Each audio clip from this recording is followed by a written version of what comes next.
and welcome to Hybrid Theory. I'm Aurian Archive.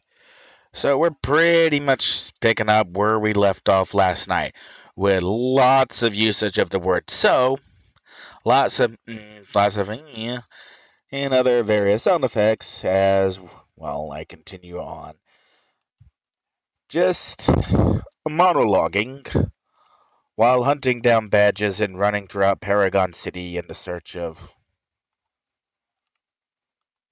I forgot that. It's like, yeah, I finally found a good use for caltrops. Well, I finally found a less bad use for caltrops.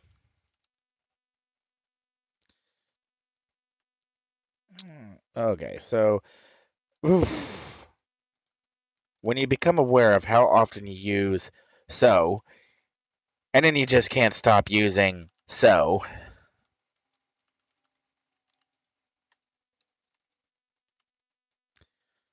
oh, really neat. I did.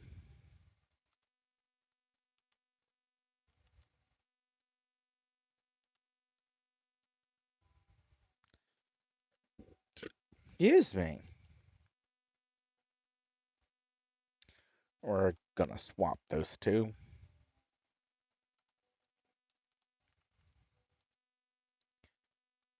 Okay, actually, stunning shot. We're gonna move stunning shot to slot two. What I'm kind of doing right now is I'm trying to optimize the attack chain because what I really want is on uh, keyboard space 1 is where I really want a quick single target attack. On keyboard space 2 is where I want a little bit more powerful attack. Keyboard space 3 is where I want reasonably the quickest single power attack I can put. And then slot 4 is where I try to place targeted AoE power. Are those gears? Those are gears. Those were gears. The gears of boom.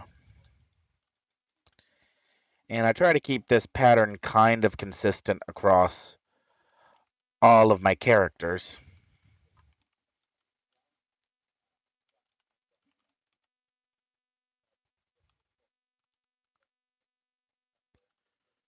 And what it is it comes down to going back to earlier tangents, spin-offs, statements, comments. The muscle memory that's built up in how a character operates. If you can transfer that muscle memory across multiple characters, you'll find it easier to manage multiple characters even if they play absolutely different from each other. In some cases, your melee character should always feel different from your ranged characters.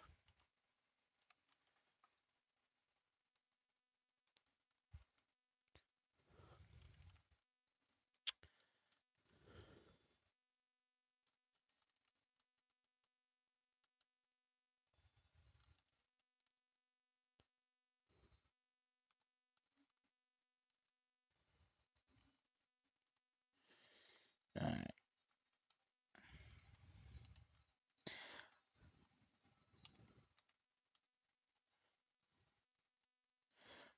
and kind of the point of optimizing each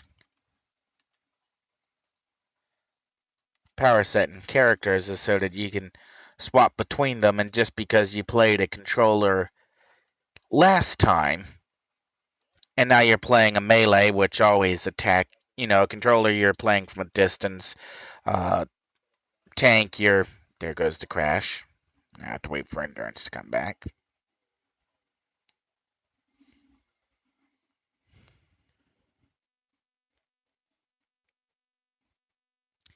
Here we go. Endurance is coming back.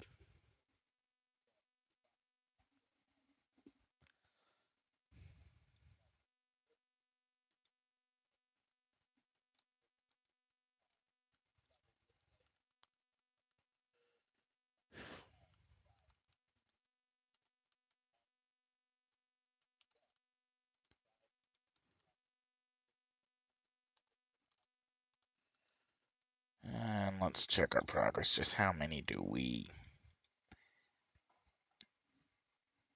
Sorry, I'm kind of watching Acorn and Arabelle in the background. Alright, I will defeat...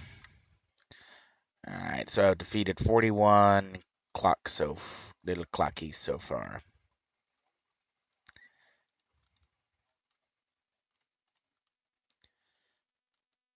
Okay, so that has a 7, that has a 6, has a 4.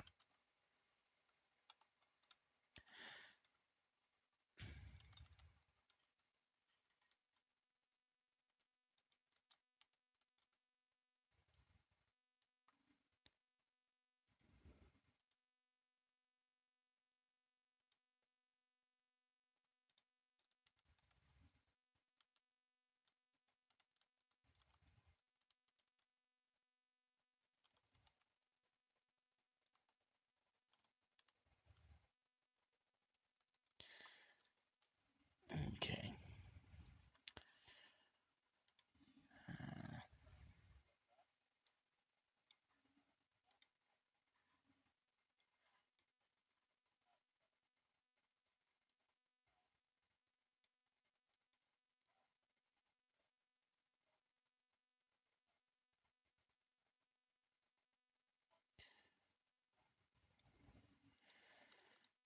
There we go. That's gives me. Okay, I'm sorry. I'm setting up, trying to do some tracking here. Um, anyways, going back, trying to stay focused on what I was talking about. Yeah, I'm gonna pause Acorn Arabelle. It's a little too distracting right now. Sorry, guys. Who knew that building a boat could be so interesting?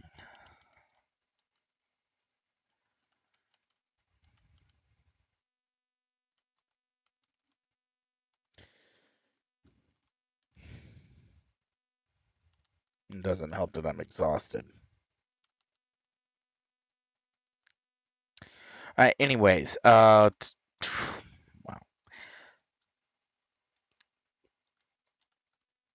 Keeping in mind keyboard layout, and was just one of the things that kind of always bothered me from the live server is players who insisted that you needed keyboard macros, you needed to have keyboard shortcuts, keyboard combinations, you needed to have pre-programmed this, pre-programmed that, and there's been a host of gaming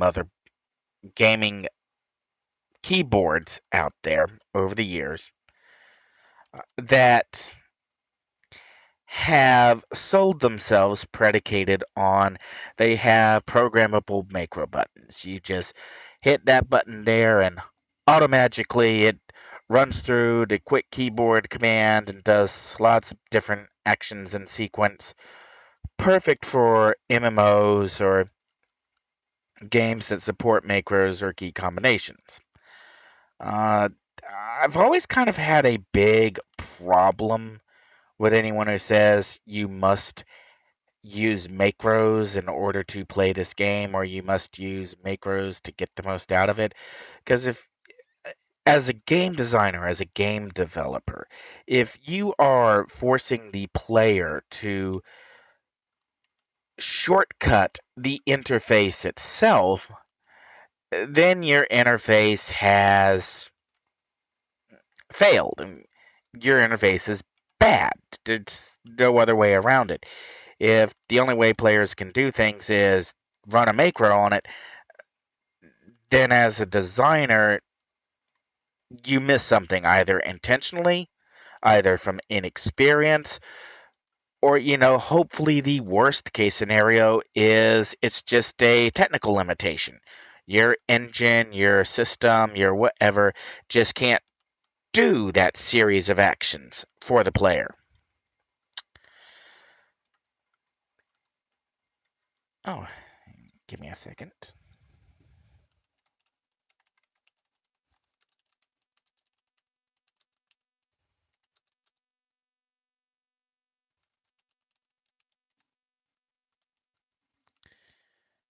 Okay. And this kind of there's been various upgrades and additives made to the game. The pop menu system. Um, okay, it's not actually.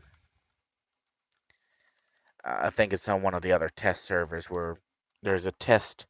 There's a pop menu test system. Uh, and I guess a big case in point for where there was a huge design failure for City of Heroes straight out of the gate is with the Mastermind pet class. Uh, Mastermind pets have a limited number of different commands they can receive from the player. And in the launch of City of Heroes, uh, what was the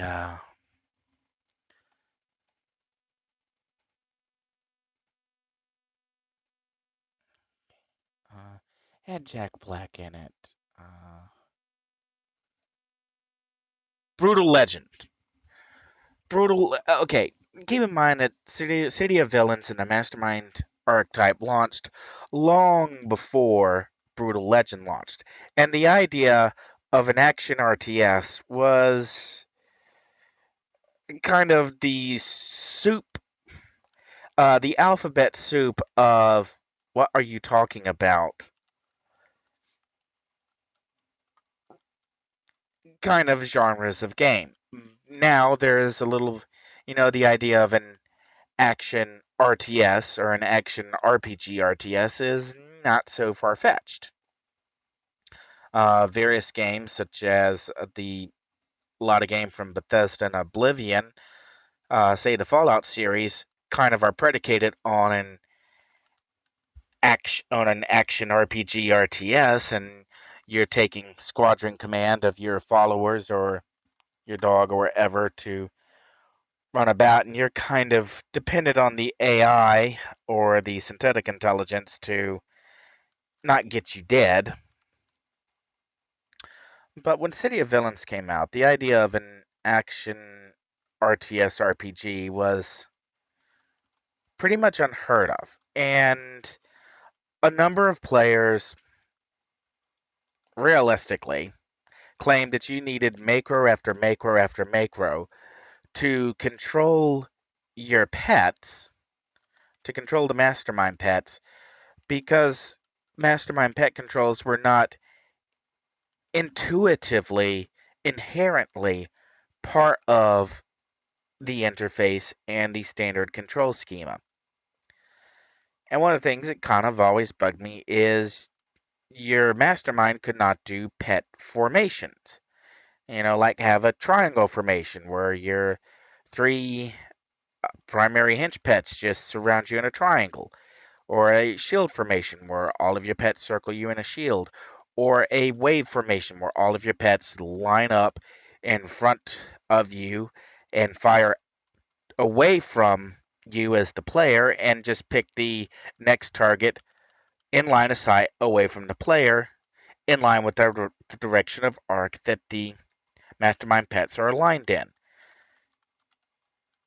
And while there's a fair point that that kind of technical check and recheck and determine and refocus and fire was beyond the engine limitations,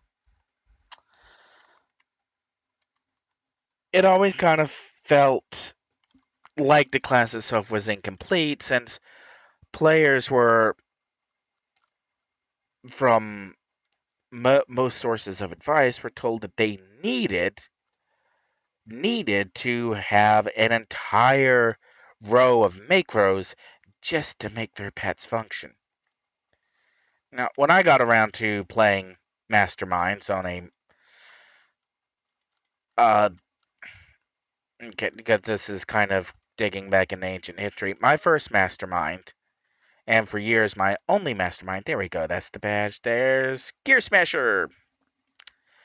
All right, my first and for years my only mastermind, was a bots dark. Now, post, and I never really did anything. I mean, I got the character to level 50 on the live servers, but it wasn't until the post game when I really started number crunching and working the power system for beyond the archetypes I was personally interested in playing when I started doing builds for other players, where it really registered just how devastating a bot's dark is in AV hunting. And taking down hardened targets, it's actually one of the best combinations a player can make for soloing the epically hard targets. And now I've got a bot's nature build whose entire construction focus is to solo Reichsman into Barracuda and Khan task forces. And that's the only reason the build exists, is to generate the necessary buffs to survive Reichman's lightning strikes, generate enough survivability to stand toe to toe, while generating enough debuff and DPS to actually damage Reichman's huge HP cap. And I've only tested the in-flight build once, and couple hours. You know, Reichman's health was going down. It just wasn't going down quickly. So kind of coming back here is one of the things what I called a technique of play that I ran my characters on. I called it focused fire, and that I wasn't using fancy macros or a collection of macros to direct my bots one way or another to force an interaction one way or another. The way I was managing my bots is I would set up on a target, hit taunt, drop Darkest Night, hit taunt, hit Clarion, and then just direct all the bots to focus fire on one single target. Now, bots themselves have a number of explosive targeted AoE attacks, so at full tilt with looking at the nature side with perma what is overgrowth. I don't want to bring up mids to go look at it, but the tier 9 nature power I think is overgrowth, or yeah, overgrowth. With perma overgrowth and focused fire, it kind of didn't matter what was standing between me and wherever I was pointed. It was going sploot. So bots dark, bots nature, those are figuring out how to make a character work without having to jump through extraneous hoops. Coming back to setting up controls, setting up familiar controls across different characters, even if they ultimately play differently because they have different strengths and weaknesses, will help you leverage muscle memory. Like if you have all your single attacks are consistently on button slot 1, 2, and 3, then no matter which character you go to, if you're fighting from ranged or fighting from melee or whatever, if you're flying or if you're closing in, you just know that if you're up against a single target, you just have to hit that button. Now you can make some, mistakes that way. You can like let loose what is that? Snapshot? Yeah, snapshot. I don't even know why I looked at that because I had it right up here. I'm either blind or yeah, we'll go with blind.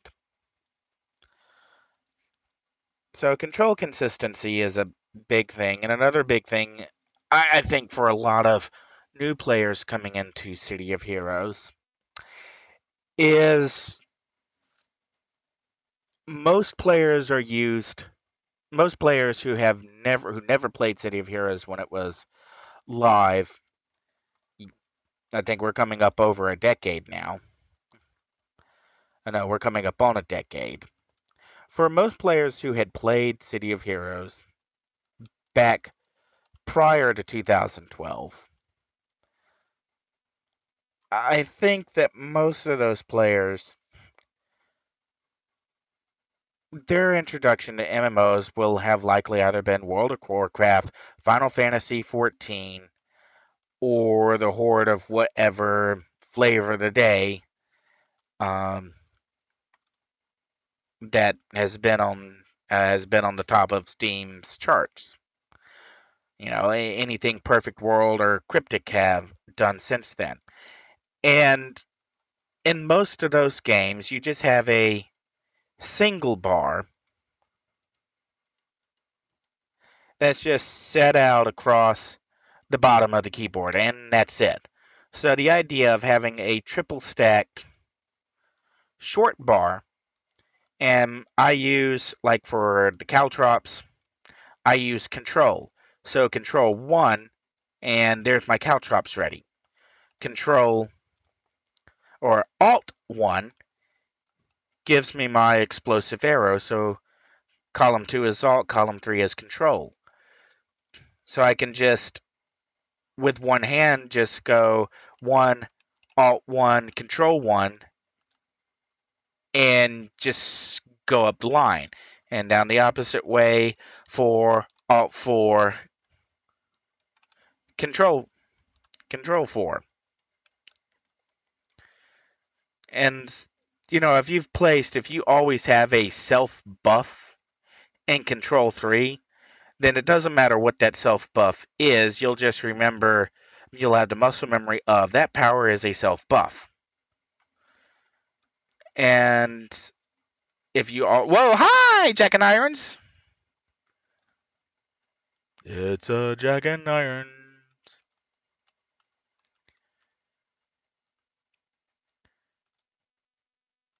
Anyways, maintaining control consistency across characters can make, for the incoming new player, handle more easily the concept of alts, running different characters with different power sets and different behaviors.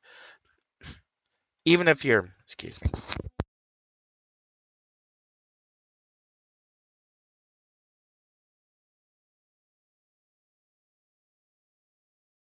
even if your power slots and power choices are radically different, keeping where those powers are activated at will maintain some kind of consistency, and that generally can be more useful for players.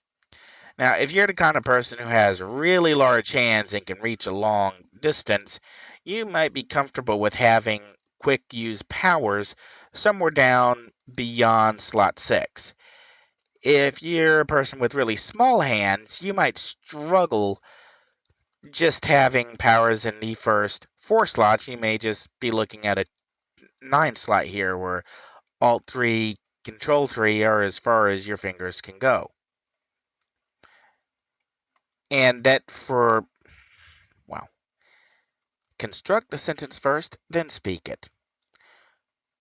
Figuring out and optimizing the control chain early on when playing a character, keeping a close eye on the timings, and even before you start slotting enhancements, if you already have an idea of what the base times are like, and all you're doing is just looking at the, I click this power and it, has a 7-second time, and I click this power and I see that it has a 5 something time, then I know before anything else that this power is faster than this power. Once you know that, you can then start to plan on where do you want your fingers to go? What's going to be the optimum flow for your attack set, for your debuff set, for your whatever? Once you have that flow figured out, and what I find easiest for English speaking or any language where the language is written left to right. If your language is written right to left like Hebrew, this may not necessarily be true. But if you are a native of a language that goes left to right, then it probably is simpler just to remember that I'm in the wrong spot for the badge here. That's where the badge is at in the new Dark Astoria, which we'll get to eventually. It's easier, I think it is easier to intuitively note that anything that's on the left-hand side of the power bar is a quick time, and anything that's on the right-hand side of the power bar is a long time.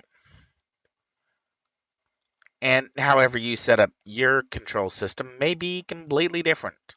You might have a different method of approaching. You might have a different theory of how your powers should be approached, and that's entirely up to the player. It's you're the one controlling your character. You know how it wants to behave. Someone else can give you advice on what may be useful, but if my control scheme isn't working for you, then find your own.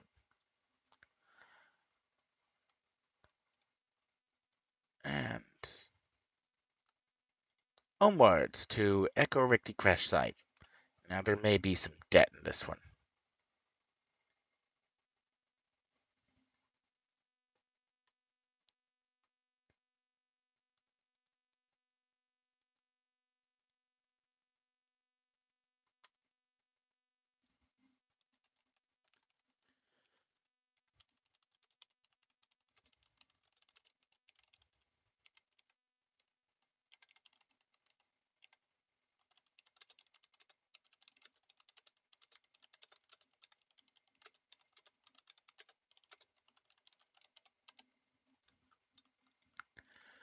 Okay, you here? Nope, not in this zone.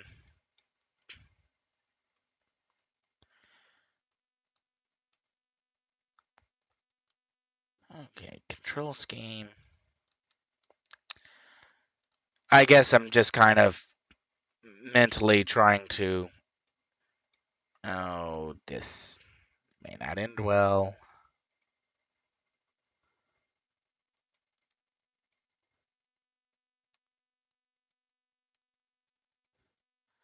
Move, move, move.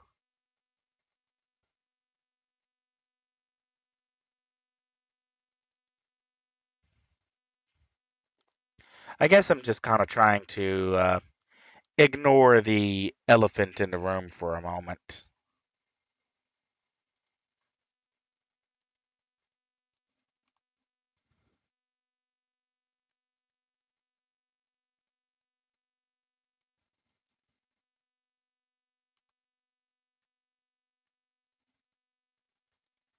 And that's the Steam Deck. Because I actually got a little bit of a laugh, chuckle, when reservations went live earlier today. I logged in from a mobile platform and was surprised to find a message that my account was too new to reserve the Steam Deck. Now, I probably should specify that my account, the one I was using, is 16 years old. And, in a couple more years, my own account will be old enough to vote, and a little while after that, it'll be old enough to go get its own beer. Actually, I would never let it get a beer. I would make sure that it always got vodka. Anyways, and I got kind of a laugh out of that for a couple of reasons. First of all, the account that I was using has been the account that I have used when dealing with Valve directly in the past as a press journalist. It's an account that I've got quite a few press games on. And it's also the account that I have referenced in emails when on Steam OS, Steam machines, and the Steam Linux client for years before that have included likes of Hello, Mr. Lombardi. So it was kind of amusing that I would get that error message when it kind of, that's it. Okay, really, that just means there's a broken filter. Honestly, I haven't been spending a whole lot of money on games recently. As I have mentioned numerous times, I think almost in every single stream now, I have made a crack about my graphics card being about ready to die. And a couple of these streams have been interrupted by the graphics card just boom crashing out.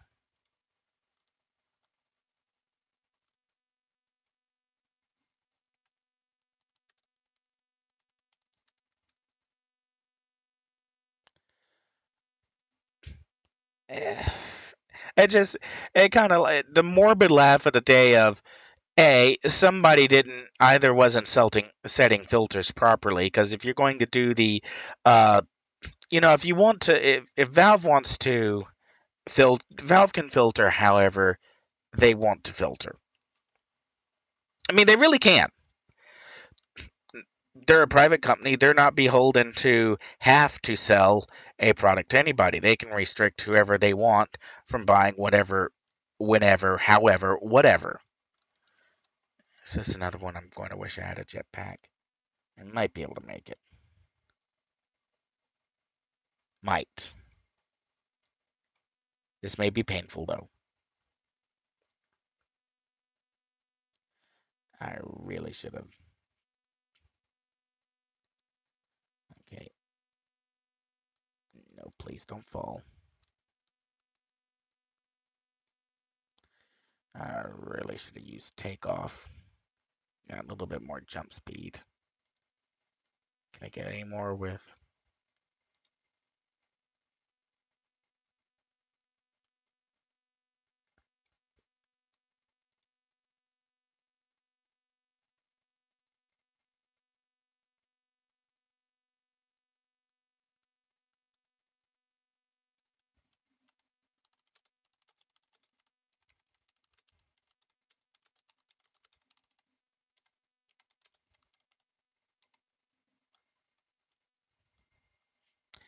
All right, crash landing badge.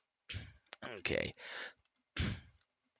Sorry, I'm fighting off sniffles and sneezes and anyways, I got kind of just a chuckle out of that. Okay, I do know, realistically speaking, that right now the servers to pre-register the Steam Deck are probably overloaded. There's a lot of people, several million likely, who haven't been able to upgrade their computers, haven't been able to uh, get a new graphic card for years because of scalpers. And then you have the scalpers who are desperately trying to not lose their stranglehold on squeezing money out of, well, victims. Person. Uh, yeah, we're heading off onto yet another tangent there, and that really should be saved for a different topic. All right, going back to, since I'm now, broached the subject thereof of the Steam Deck, going back to,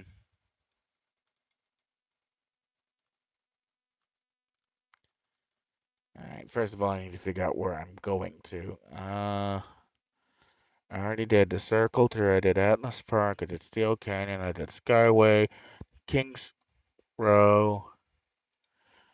So I think, I think we actually want to hit Independence Port next.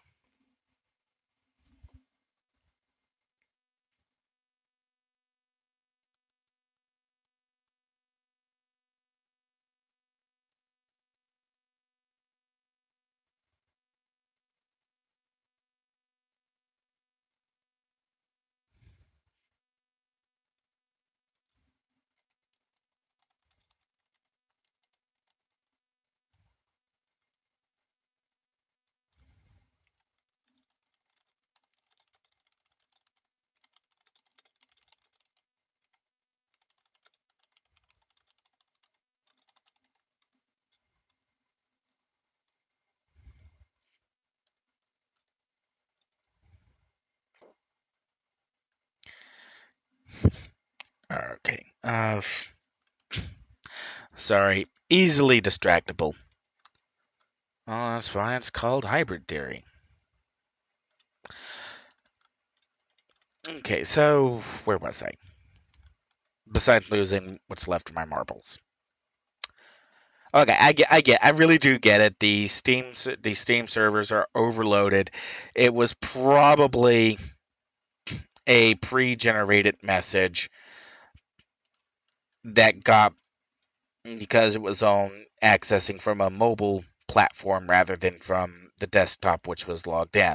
I'm just theorizing here about why one error message would be displayed over another, over the one I actually got when I got back to the main desktop and actually looked. Uh, and on kind of continuing on that subject, since I touched on so many different issues last night, one of the aspects of the Steam Deck that we're hearing from developers who already have the hardware in hand is that pixel for pixel, the Steam Deck offers as much rendering power as the Xbox Series X. Now, as I've revealed before, I managed to land an Xbox Series X not necessarily through a press connection, but through the Xbox Game Pass Ultimate. And Microsoft isn't paying me to say this. In fact, I think some people in Microsoft PR department are still, tilting their heads and going, "He got an Xbox? Him? That guy? He got an Xbox? Really?" They're looking up in the sky expecting meteors to come showering down because it's the end of the world as they know it. And that guy got an Xbox? Really? So don't get me wrong on this.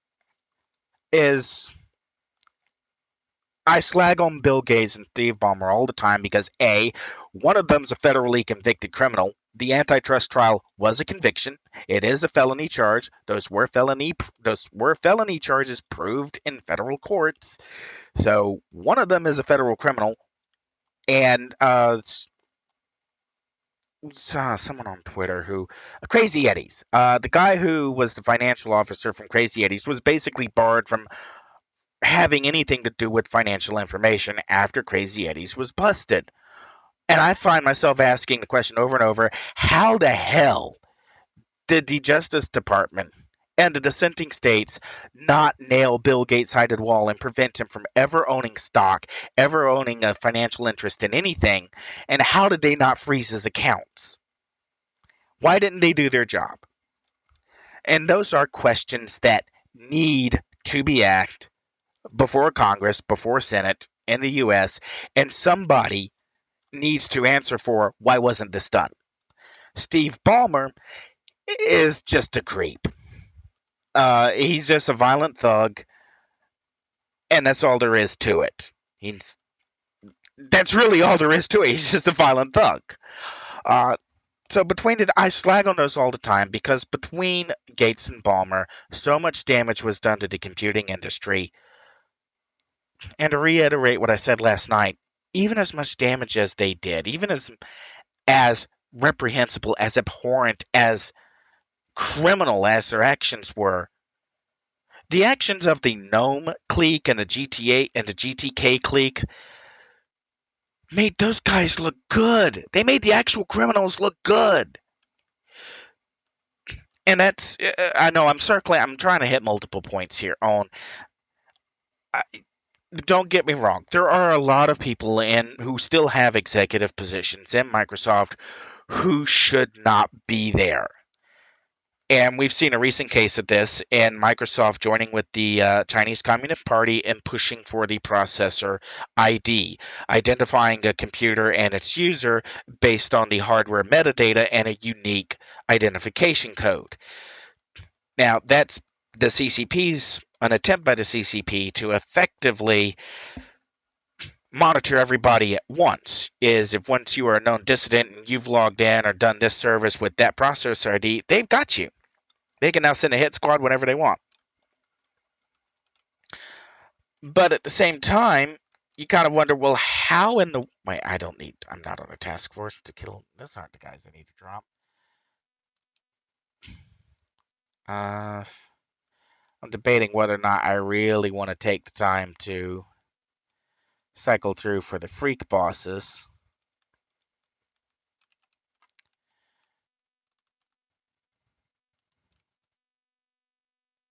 But between their endurance drain,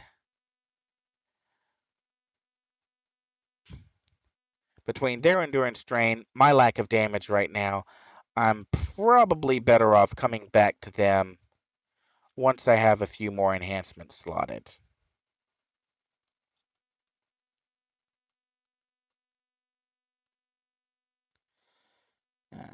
I sort of like, I'm here, I should go ahead and get the badge, just like I did with the Hellfrost and the Gears. And how many do I actually have to defeat? Got to defeat 100 of them.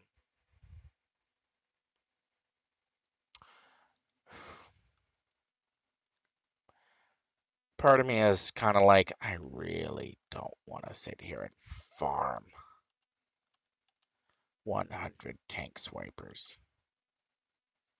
Because this is just going to be agony.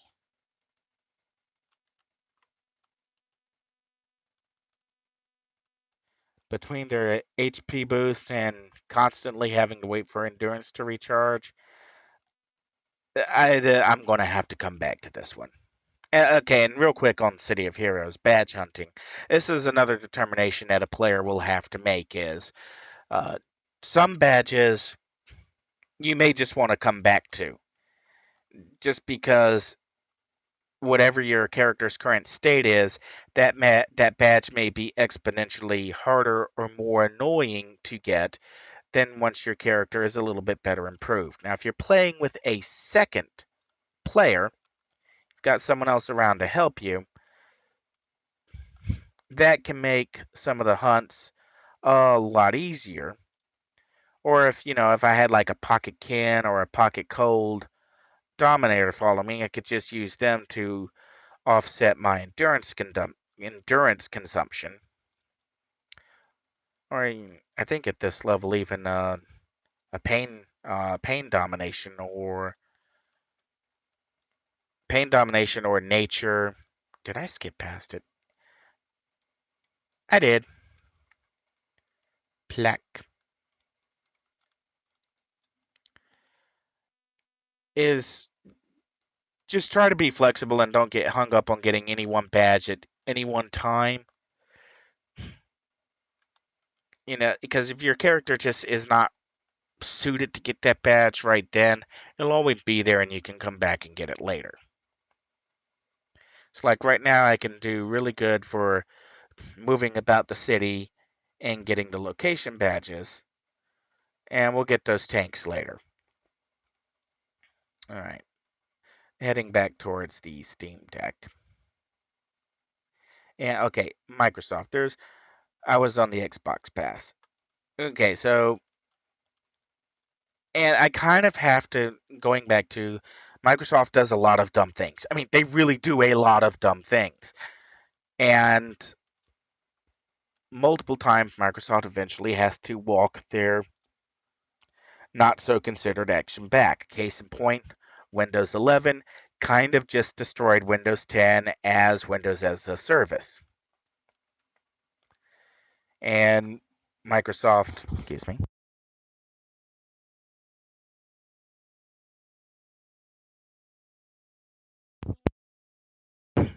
And if Microsoft tried to do Windows as a service again, she'll just get a lot of people going, you tried it before with Windows 10 and it didn't work. Why is it going to work now? And something else that kind of bubbled to the surface recently on that front is uh, there's a comic out there from a former Googler called Goomix. And I can't remember the guy who draws it. But at one point, he did like a series of drawings showing the different internal cultures, internal frameworks of the major tech tyrants. And Microsoft was a bunch of internal silos pointing pistols at each other. And from my experience with Microsoft over the years, that's pretty accurate.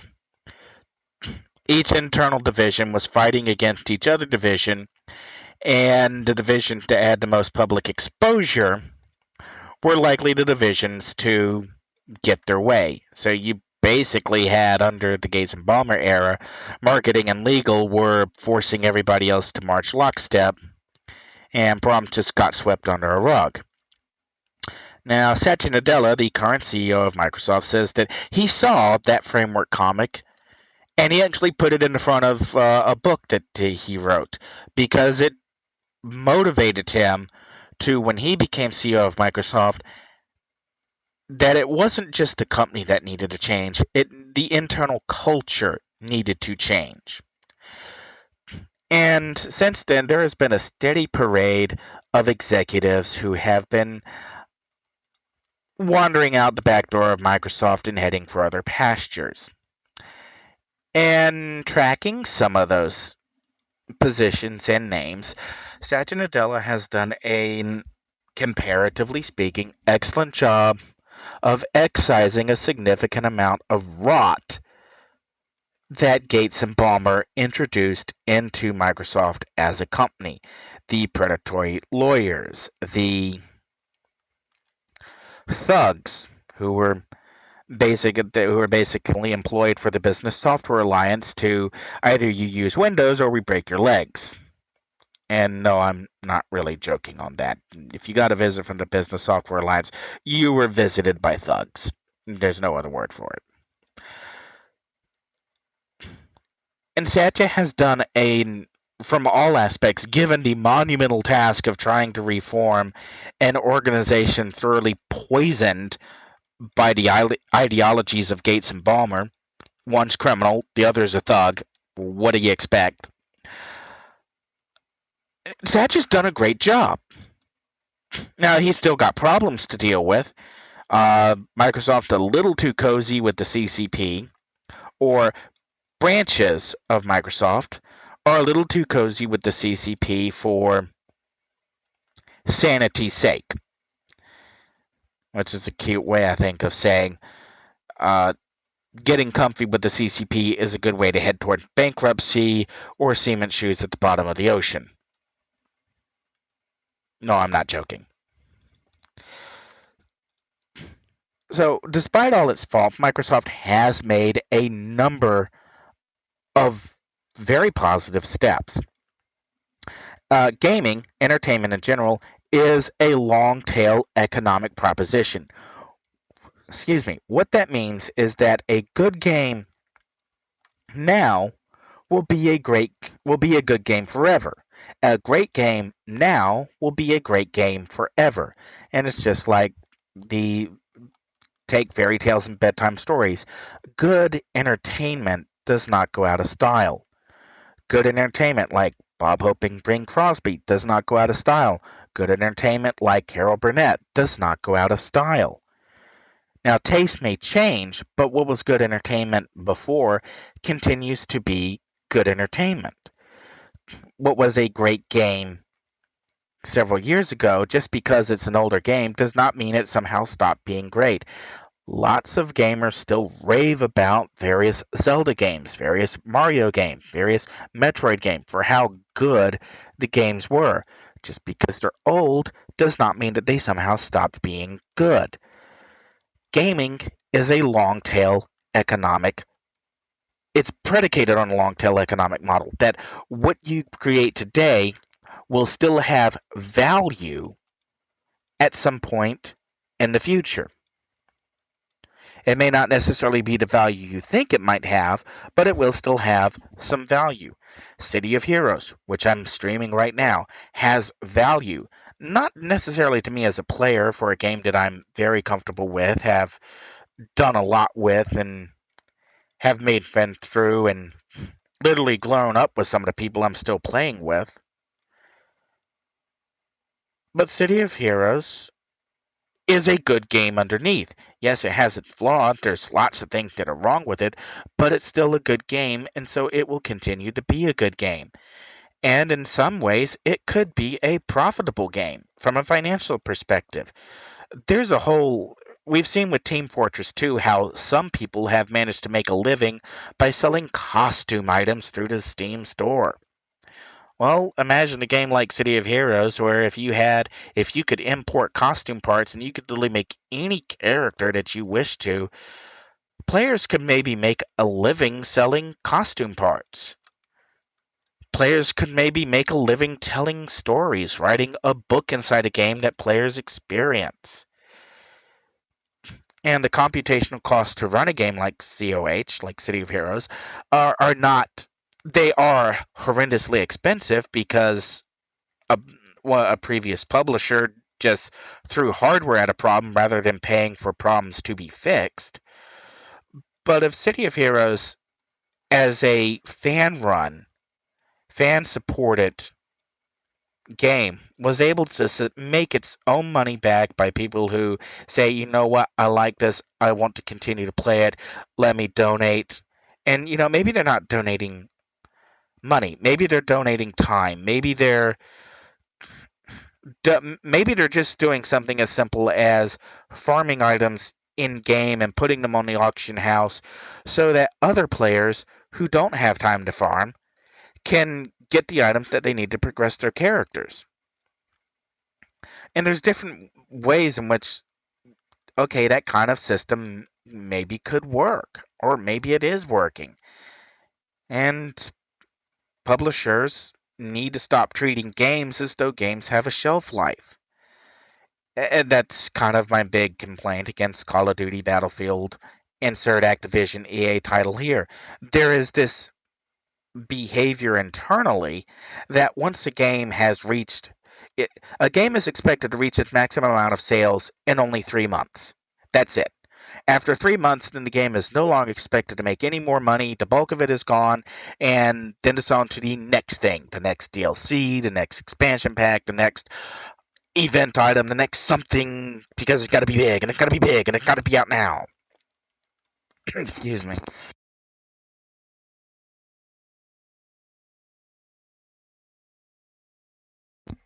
I may have to go get another bottle of water in a minute. Because, and this kind of, there's actually a very good reason why this did occur. In that, you look at ID Soft.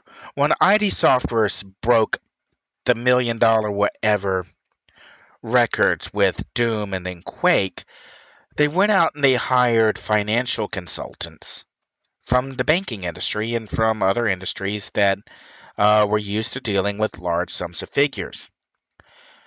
The financial experts that were brought in, that were hired by ID Soft early on, weren't gamers. They didn't know anything about gaming. They didn't care about gaming. They didn't know anything about entertainment. They didn't care anything about entertainment. They didn't know anything about art. They didn't care anything about art. And that's kind of happened with every publisher as they get to, or developer, they get to a certain point and they decide this is too big for us to handle. So they go out and get somebody experienced in running big number operations who have no idea what product is actually being sold, who don't understand or are just incapable of understanding the value of the product that is being sold, who don't understand that what matters is if you maintain this game properly, you can still be updating and selling new content or revisioning or re-releasing this content on different platforms because you don't know what future platforms are. And at the same time that you had investment experts and financial experts being brought into the gaming industry by publishers and developers who really were out of their depth in dealing with the kind of finances they were capable of bringing in, you also had at the same time Microsoft, under the Gates and Ballmer era, aggressively pushing proprietary closed sourced code and proprietary closed source licenses. Pushes that Gates and Ballmer were successfully able to foister off onto a vastly unsuspecting target audience because the other ideologues out there who were for open source, open license, Libre license software were either inarticulate and were incapable of explaining why open source and Libre software beneficial and how open source and Libre software was not contrary to profitable releases and paying for software.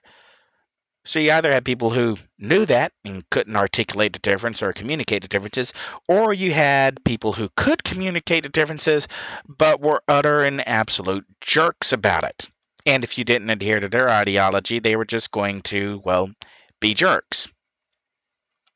See beginning of stream to understand which parties I'm talking about.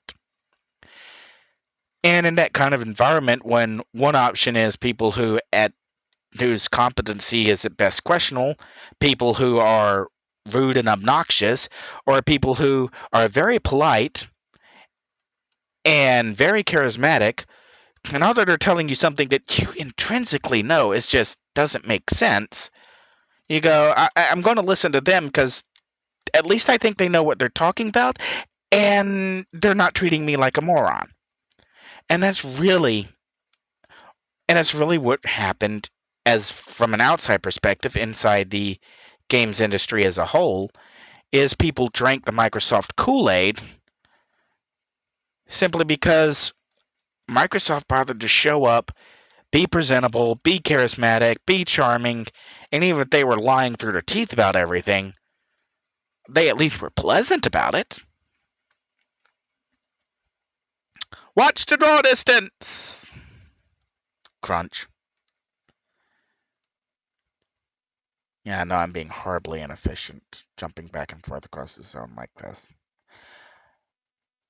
And that really matters coming forward to today, where, and I've taken shots at lots of developers for this, in that the argument I have long made, and I'll repeat it here again, for why developers should be issuing Linux clients is not because Linux has a huge market share.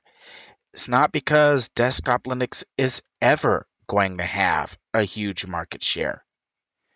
It's because it's about your code base and code quality. Then let me put it like this. If we look back, and I'll get to this again later, KDE 3. The KDE 3 series was a huge and complicated, catastrophic mess. Developers had come and gone from the project, many of who had made changes, many changes that were not properly documented. The result was that KDE 3, towards the end of its life, its original life, had a number of black boxes that everybody knew what the code did, but they couldn't explain to you why the code did that or how to take that section of code out and just replace it, aka refactoring.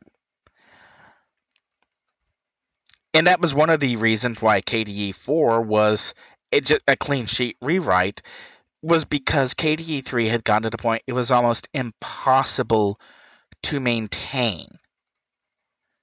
It wasn't that the code itself was bad, it's just that the people who had written it, many had been inexperienced. It may have been their first open source project ever contributing to. And the result was a complicated, imparsable, almost unaddressable, chaotic mess.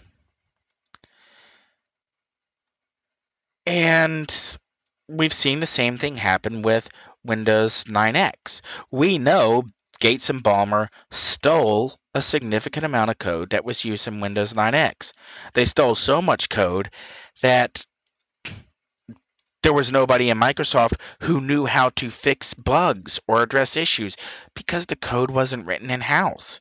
So you had Windows NT, which was supposed to have been written in-house, but since the development staff had been trained on the idea that if nobody could prove that the code was stolen, then it wasn't stolen, Windows NT turned into just as big a train wreck as Windows 9X. And it was corporate culture rot from the top down. You have a thief at the top, you've got a thug at the top. What do you expect? What do you think's going to happen? What's the natural extrapolation here? Okay, so bring it forward to Satya Nadella. Now, I don't actually have proof of this. I've only heard about it. I've heard a couple of memos have been issued. I've seen purportedly memos issued from Satya Nadella's desk. I can't prove that they were actually from his personal computer, that he wrote them, or that they were from within Microsoft. Part of it, I don't want to prove them because they could be a canary trap. That is, the wording that is inside the memos could be constructed in such a way that if there is a leak and Microsoft's looking for a leak, then the publication of the exact wording or photocopies or the specific information, identifying information, instead of identifying and confirming the memos as legit, instead confirms the identity of the leaker, who then loses their job or worse, gets hit with criminal charges. Incidentally, this is why anyone who's actually versed in any kind of industrial espionage or any kind of leaking will often take steps to obscure original information, retranslate it something in order to disguise where the information came from, just on the possibility that it could be a canary trap that's meant for the leaker and not necessarily the person receiving the leak. All right, so what I am under the impression happened is I am under the impression that Satya Nadella, as soon as he became CEO, directed for the production of a liability report. Exactly how much at risk is Microsoft to legal pressure in the form of people pursuing the processing of criminal charges of theft, and how much. Okay, I'm going to need to wait for a mothership raid for the last badge. Sorry. Uh, just realizing there's something else I can do here in this zone, but I think, again, I'm too low. I don't have enough enhancements slotted to sustain an attack chain to pull it off. Anyways, and the answer that I believe that Satya Nadella got back is that the exposure Microsoft faced was significant, as in the criminal liability for past actions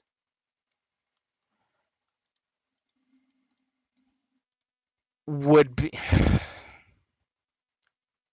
The thing is, I know the current Biden administration has no interest, absolutely zero interest in pursuing antitrust charges or market abuse charges or charges of theft or blackmail, extortion, mail fraud. It just, if you think the Biden administration is going to be for law and order, eh, you're just delusional. It's that simple. It really is. But flash forward, looking forward, to 2022 and the 2022 elections, we could see congressional and senatorial uh, panels taking up charges of market abuse and the various criminal actions. We could see states taking up charges again. And the legal liability is significant. And at Satya Nadella, in addition to showing some executives the door for their past actions, also issued an order for Microsoft to get rid and stop using its own internal kernel for the operating system. We've seen since Satya Nadella took over a significant investment by Microsoft in the Linux kernel. We've seen a significant investment in the new operating system for underlying tools. I'm under the impression, based on various storage information that the Xbox Series X is actually running a Linux kernel with the WoW 64 layer on top, providing Windows services for the Xbox games and applications. And I'm pretty sure it's the same Linux kernel in the Xbox Series X that's being used in the Azure cloud. So we've had this massive shift ideologically, culturally within Microsoft. Problem elements are being shown the door. Microsoft is taking a huge amount of work to get rid of its problematic legacy code base. We're now seeing, we do know that one of the Windows on ARM tablets that was displayed when somebody was poking through the Windows system information, the kernel version that was shown in the Windows system was for a Linux kernel, not an NT kernel. Again, indicating that Microsoft internally at least already has Windows 10 and likely now Windows 11 running natively on a Linux kernel. And that kind of matters because that's a cultural and ideological. Hello, Ashaya. That was painful. That's a cultural shift within Microsoft where a couple years ago that would have been almost unthinkable that Microsoft would invest in and pay programmers to work on improving open source software to begin with, much less actively getting Microsoft applications running on top of Linux platforms and preparing. I think Microsoft's big move later this year we'll see the Windows Store coming to Linux platforms, and all applications compiled to run on Windows 10 will just run natively on any Linux kernel of X version or newer, simply because it's going to be built into the Microsoft tool. So if you build it to run on Windows Store just runs it on top of WoW 64, and that's the end of it. Your application just works wherever, whenever, however. Again, that's a big leap forward for Microsoft. And it's that kind of there's problems, but there's pluses. There it is. Badge. All right, excuse me for a second.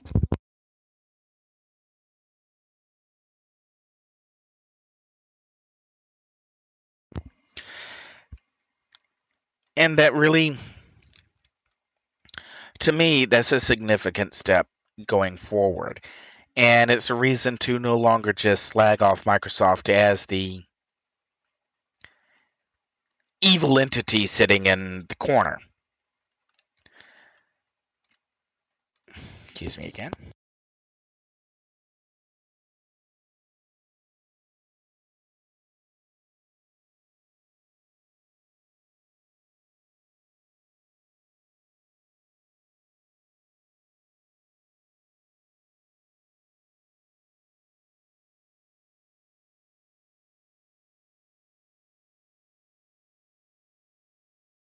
And so, don't get me wrong, it's Microsoft still is doing a number of things that are ethically, morally, legally problematic, but at the same time, the company is at least ostensibly, visibly, outwardly making an effort to not be the just corruptocracy of the Gates and Ballmer era. So yeah, I got an Xbox Series X. I and this comes back to Microsoft is actually doing a lot of good things and coming back to that whole thing on basic economics, entertainment as a long tail proposition. Microsoft's now doing more than any other publisher or developer to get older games working on the new platform. There is a large swath of I would not call any original Xbox launch games classics. I wouldn't. Uh, and well, anyone who's listened to me rant long enough, eventually I start ranting about how Halo was terrible And Microsoft deliberately hampered Epic's Unreal Champions to make sure that Halo didn't have any competition. No, I'm not going to go through all that again. I think that just said it pretty simply right there. Okay, we're coming back to where we were before when I was testing the Eden trial with Rumble.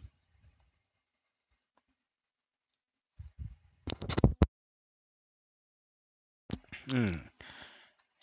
And big part of that is being able to play the older games, being able to buy the older games and just have them work.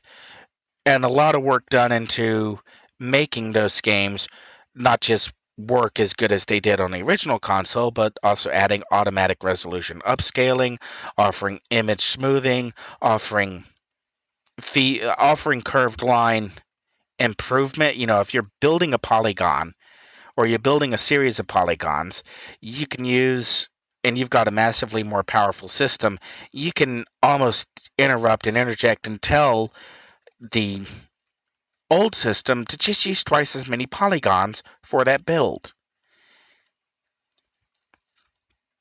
And it's bringing this, just for a note, that's kind of what Bleem did with PlayStation games, is it just increased the polygon count for any particular build, like doubling or tripling the polygons that were actually rendered, which results in a smoother appearance. And I'm not high enough yet to go in there. Oh well.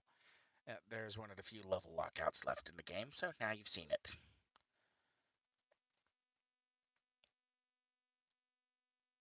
So back we go. Probably would be quicker to do Oro out of here.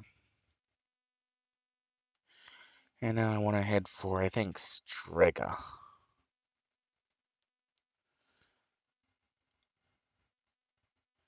And Talos Island, and I won't be able to enter New Dark Astoria yet either. So we'll do Talos Island, loop around Talos, and then do Strega.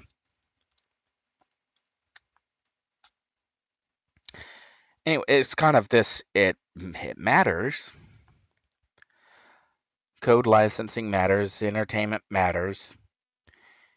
And Microsoft, they've just done more as a company to work on treating gaming as a long tail economic model where old games still have value than the other of their competitors. Nintendo routinely brags about their impressive back catalog, but when was the last time you were able to access your Wii Virtual Console games that you bought with money on the Switch? When was the last time you were able to play your GameCube on a USB CD reader or DVD reader on the Switch? When was the last time you were able to plug in your N64 cartridge to a USB plug-in to the Switch and play that game on the Switch? Well, the answer is never. Nintendo hasn't ever done anything like that on any platform.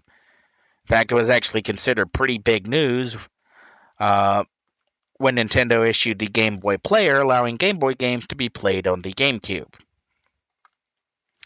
And then never issued any kind of identical hardware for the. I know there's a badge around here somewhere. Where are you, badge? There's a badge. Never released any kind of equivalency for, excuse me, the Wii, the Wii U, or the Switch. So Nintendo, of all companies, is the worst at recognizing, at allowing players to access the back catalog of games. I say what you will about Sega, at least they licensed their hardware out so you can still go and buy today new I think it's made by Majesco still. You can buy a Majesco Game Gear, a Majesco Master System, a Majesco Genesis, a 32X, a Sega CD.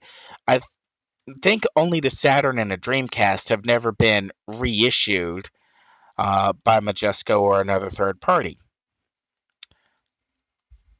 But even that's kind of, one of those would probably be in the works sooner or later, that you can just go and play your old Sega games on. And then you have companies like Hypercam, which does the Retron, which lets you play all of those old cartridge games natively. And you kind of scratch your head and go, well, why isn't I'm pretty sure this is a level lockout. Let's just... Oh, I can get in. Oh boy. This may be painful.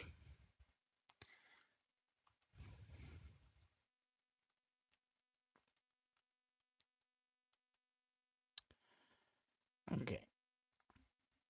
So trying to stay on target here. Uh, and it's like I've never been a big fan of the whole Xbox community. The whole voice chat. I just like, I've done tournaments with Halo players. It's just, there's a reason I normally pass insults at Halo players as what passes for a gaming community. Not as bad as the Gnome Clique, but still pretty down there. Not sorry. Actually, comparing Halo players to the Gnome Clique is really insulting to Halo players. They've never done anything that bad. Yeah, I'm all sorts of vile and bitter hatred, aren't I?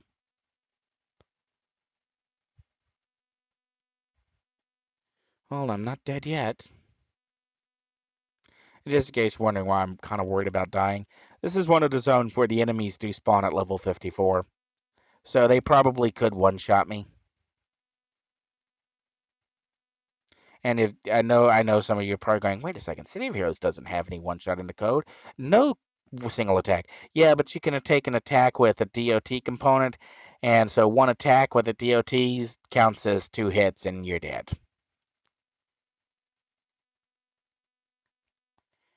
But it looks like I may make it through here unscathed. All right. So, anyways, yes, I've got an Xbox Series X, and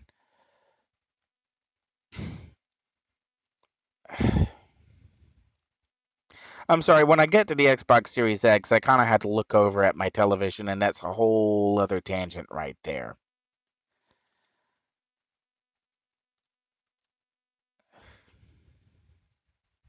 Uh, yeah, since I'm already thinking about it and not going to be able to stop thinking about it until I scream about it. Yeah, a while ago, I think it's a couple years now, Costco was moving out some Samsung curved, FreeSync compatible HDR televisions at a price that was too cheap to go, "Yeah, I can pass that up." So I didn't. Well, the Samsung TV that I bought has absolutely no concept. I mean, zero concept of connection permanence. Every time you connect a device or power it off, the TV thinks it's a completely new device and goes through the entire setup process again. You can't just say HDMI port 1, PlayStation, HDMI port 2, Xbox. There is no construct of assigning features to an input.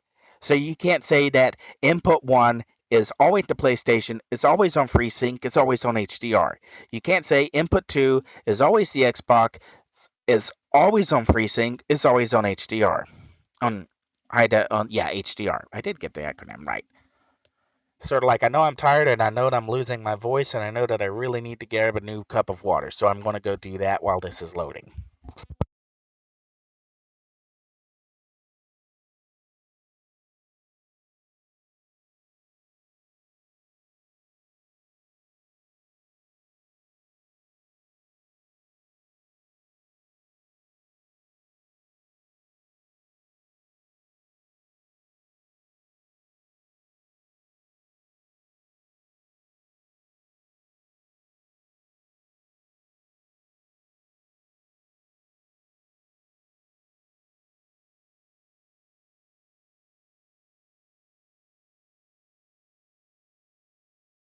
Anyways, and among other problems that the television has, is that when you have it connected to the internet, because it's a smart television, it would just, when a console powered off, it would swap to Samsung's streaming television service. There's no concept of console goes off, television turns off. There's no concept of console goes to sleep, television goes to sleep.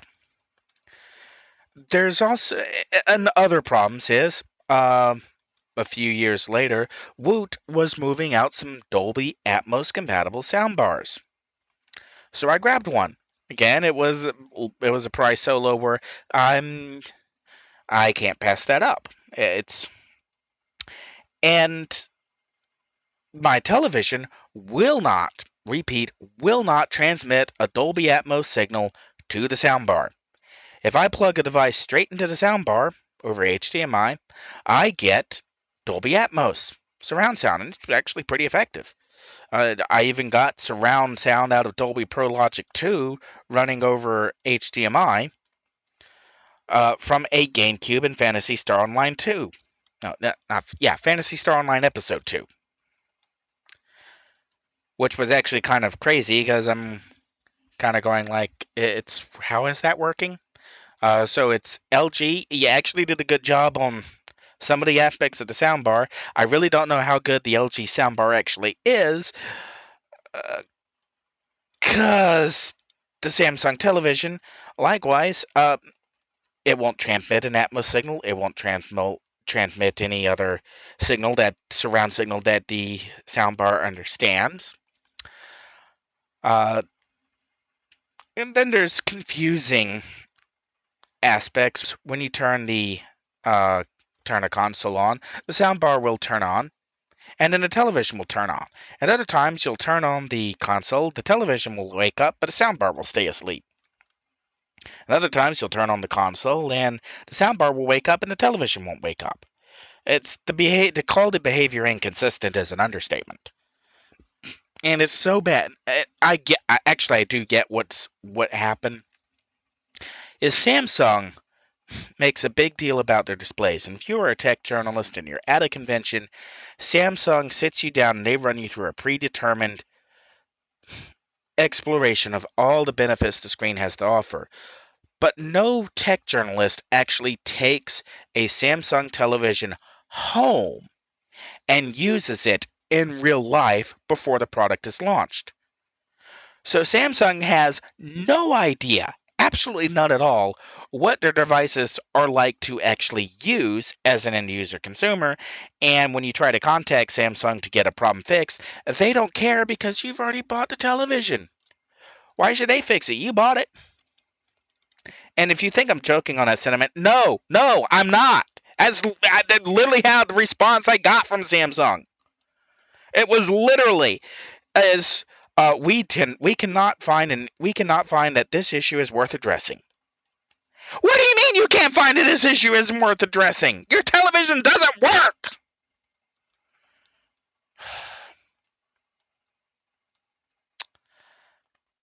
Okay, so if you for some reason work for a display manufacturer and you make televisions, here's a couple of simple rules to keep in mind.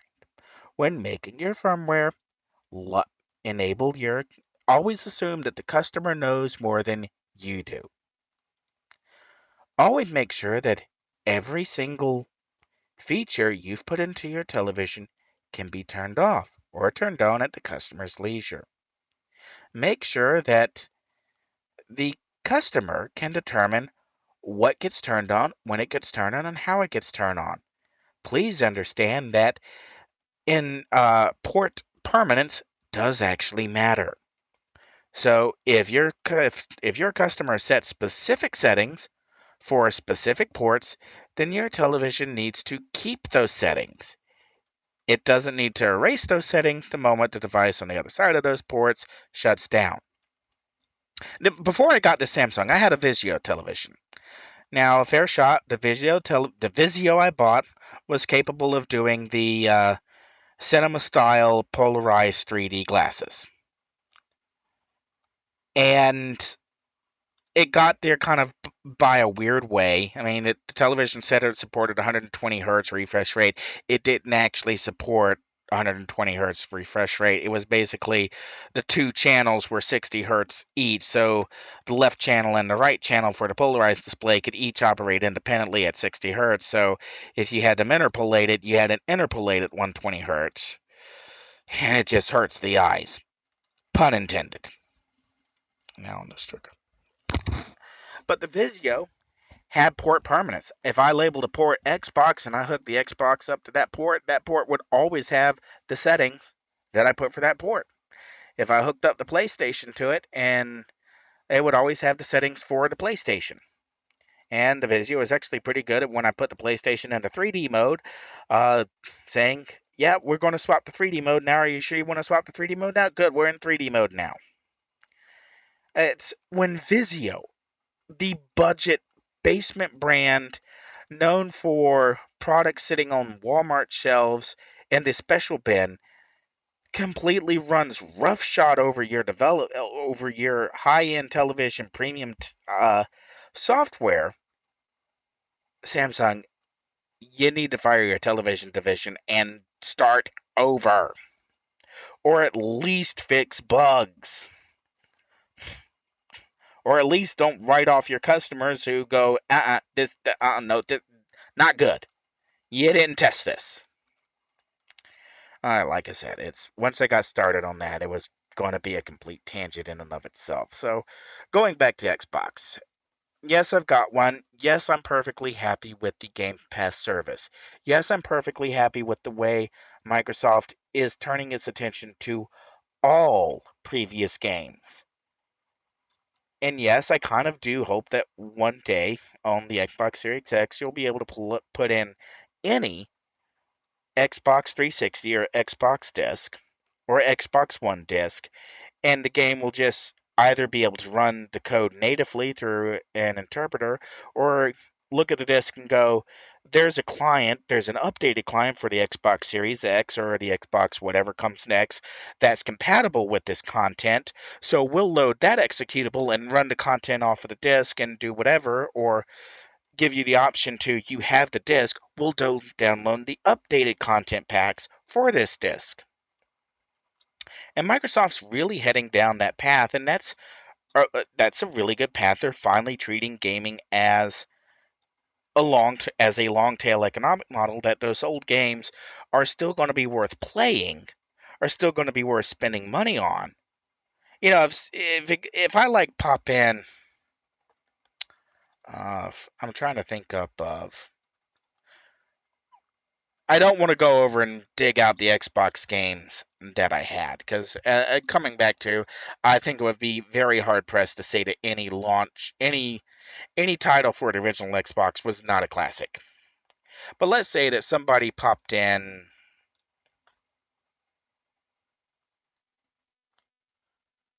Uh, all I can come up with off the top of my head is Lex for some reason, but I'm pretty sure it was maybe Vex.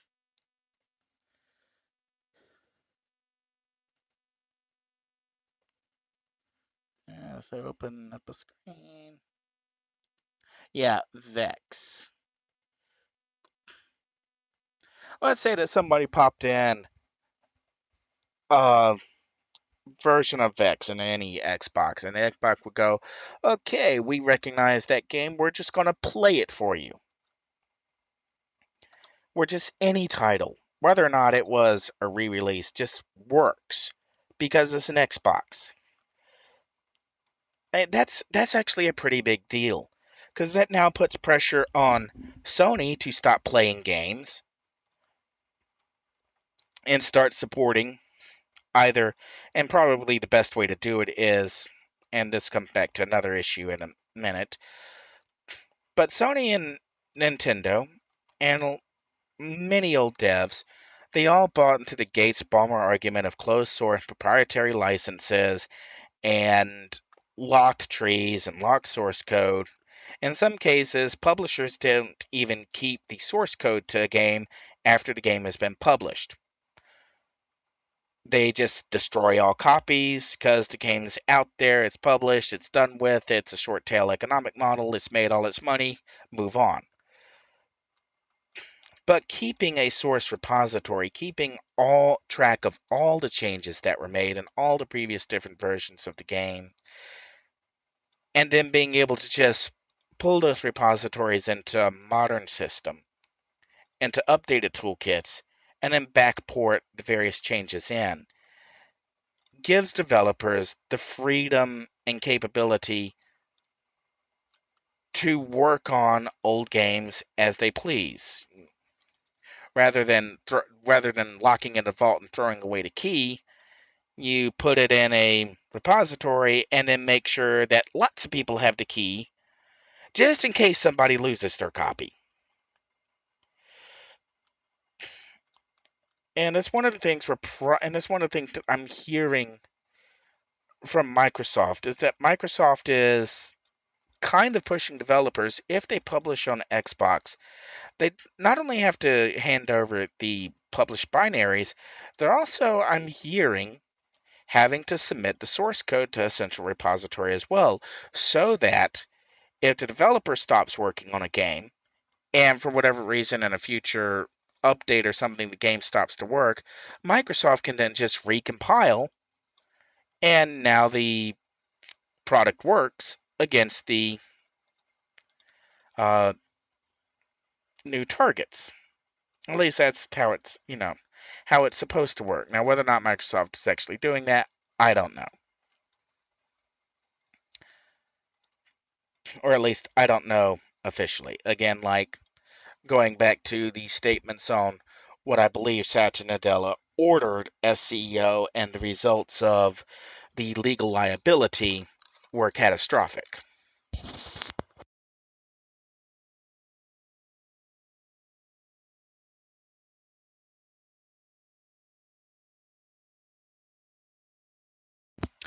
Okay, I think the last zone I can do at this level is Croatoa. Alright, so going backwards and backwards. So anyways, the where I'd spun off originally, the Xbox Game Pass Ultimate. Do I find that cost worth it for the selection of games that Microsoft offers? Actually, yeah. Uh, and there's actually a very good point to be. It was actually a launch title, and one of the reasons why I was even hunting for an Xbox Series X to begin with was a team from Bloober called Medium. Now, you've probably heard of Medium by this point. It's gotten critical raves, but as much as I personally enjoyed the game, I have to make the observation that the Medium is not a game for everyone. It's one of those niche titles where you're not going to regret having played it, but you're not going to. It's not the kind of game that the setup, the marketing, the appeal. It's not the kind of game that appeals to all audiences. And so, in that aspect, the Game Pass Ultimate was actually a really smart move for Team Bloober. They may not have made as much money for everyone who played it on Game Pass Ultimate as they would have made selling it to them directly, but they definitely made more money than having nobody buy it at all, because it just wasn't in a genre. It wasn't the kind of game that people looked at and said, I want to play that. And that's the kind of game that subscription services are actually really well suited towards backing. Because for every Gears of War 5 or Halo Infinite, or whatever it is, or whatever it will be, for every one of those that are out there, thought that was a pumpkin head for a second. For every one of those that are out there, there's a lots of less expensive blockbusters that are still good games, but nobody will ever play them simply because they're not blockbuster games. They don't fit it. The medium does not fit cleanly into any genre off the top of my head. Yeah, it's a horror game, but it's not really a survival horror. It's a psychological horror, it's not a first person shooter like Fear.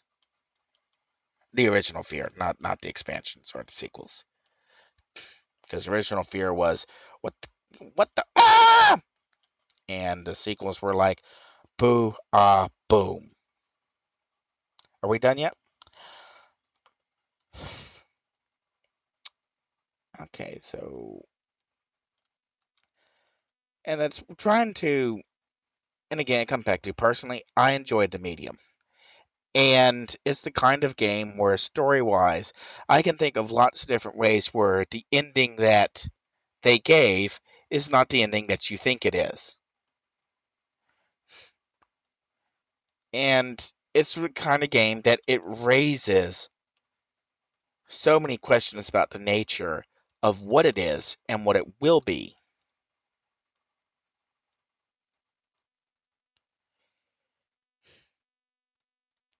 And that's, in some ways, I'm kind of sad about that. And that is the kind of game that if it was sitting on a GameStop shelf 10 years ago, or, well, okay, 15 years ago, you would have just walked by and nobody would ever have bought it. It'd have been a critical failure. Bloober Team would have folded over in default to debt payments.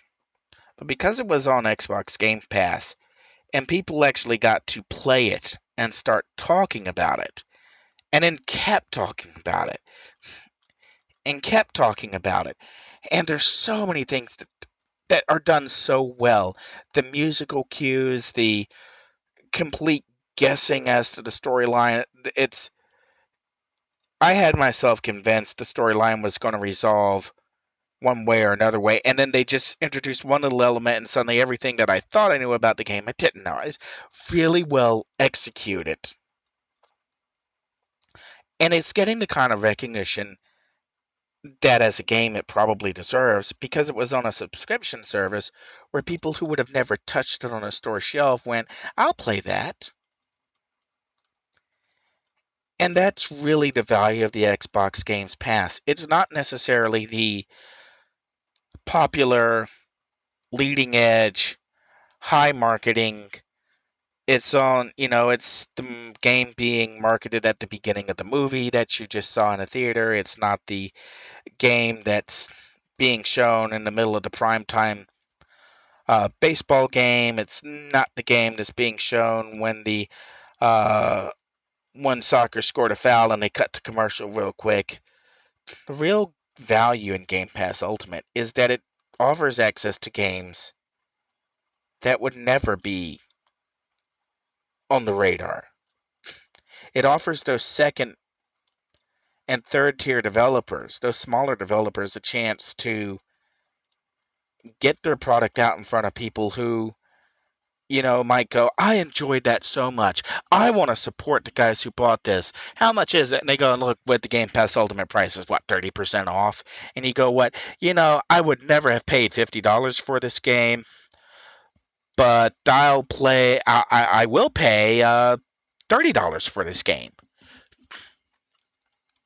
And then it's in your collection, and because it's now an Xbox game and Xbox is now doing long tail economic models, you can now, when your kids come around, you can say, I played this great game when I was your age.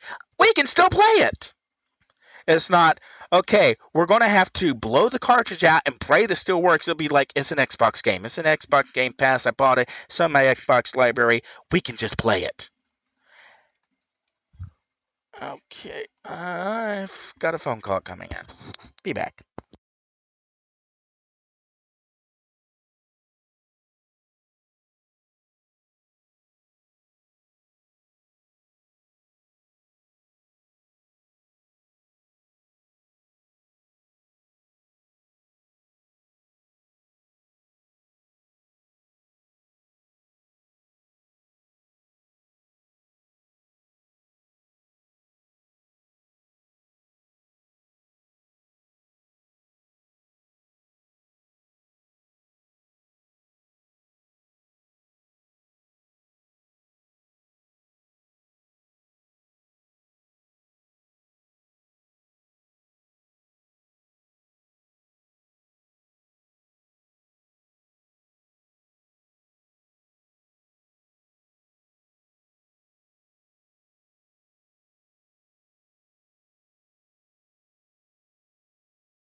Okay.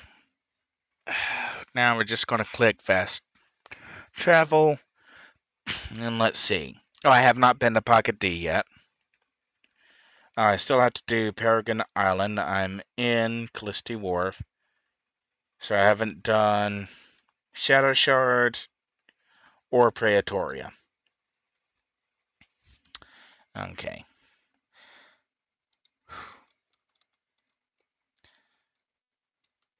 So we'll actually hit Pocket D first. I'm pretty sure I don't have a warped Pocket D from here.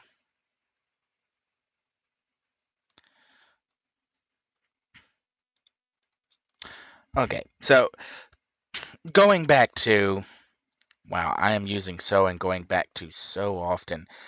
Tangents! They're what I get into. Now, I don't really know if that's how the Xbox infrastructure is ultimately going to shake out, but I think as long as Phil Spencer and Satya Nadella pursue long tail economic models, as long as they pursue keeping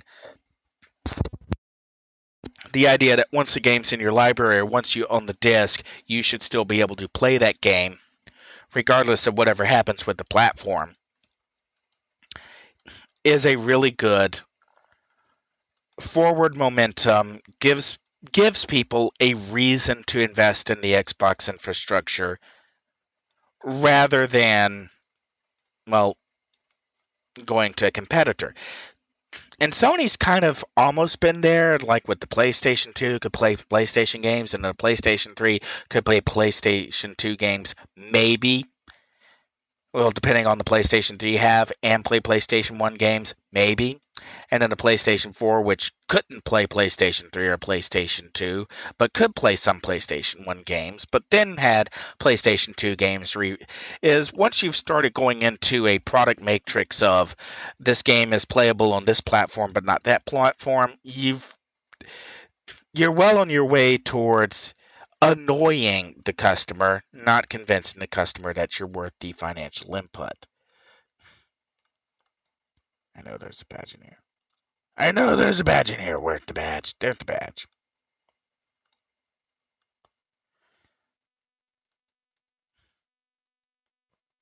And I'm also going to shoot for one of the other badges.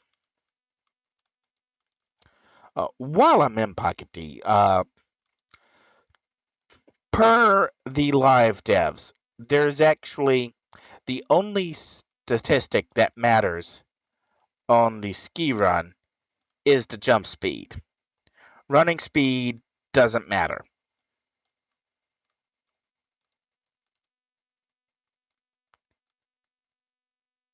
Well, I thought I started this way, but I'm not seeing the kickoff. Bunny slope that way.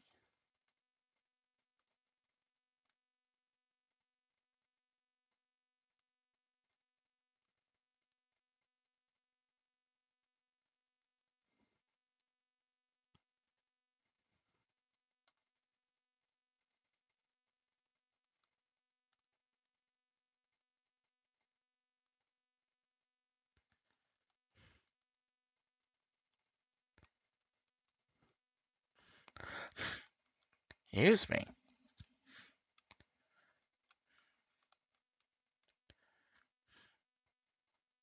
Well, that way's working.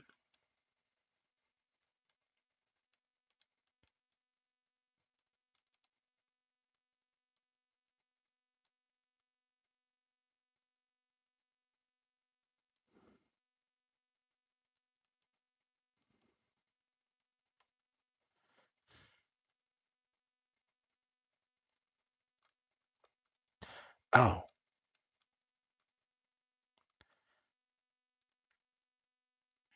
that brief moment when you go, oh, I know why, because that was the bunny slope. This is the hard slope.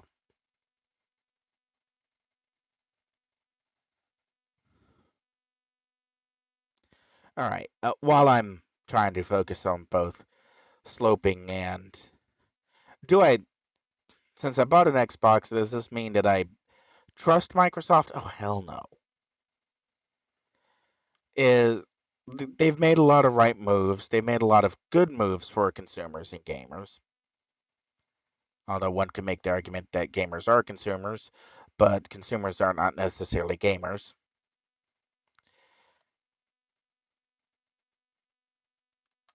But as referenced earlier, there are some political, geopolitical, and ideological values still within Microsoft that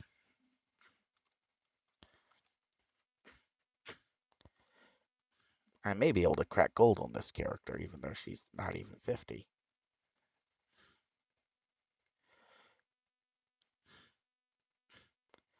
I should have hit takeoff before doing that.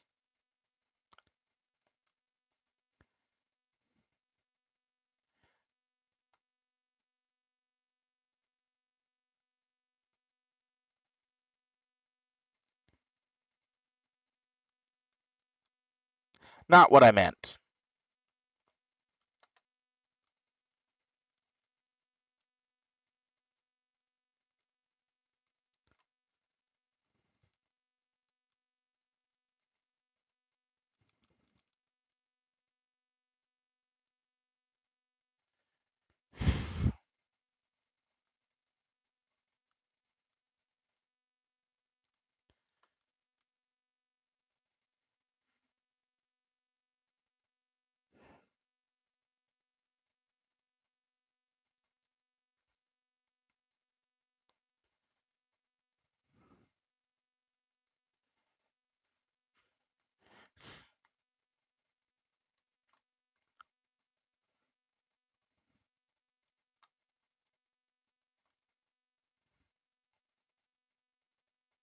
So slow, I need a tow rope.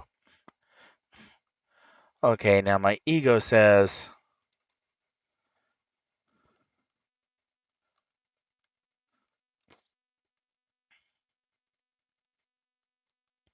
that I can get a sub 50 on this. So here we go again.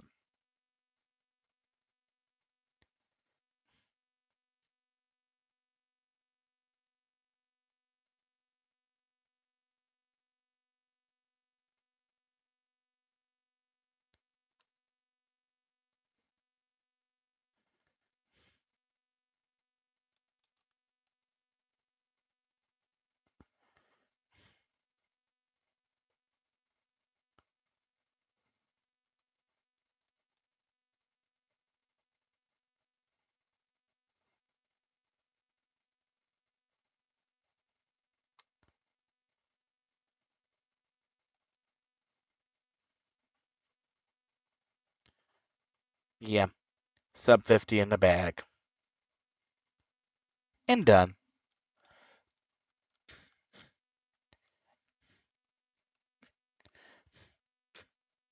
While I'm also out here.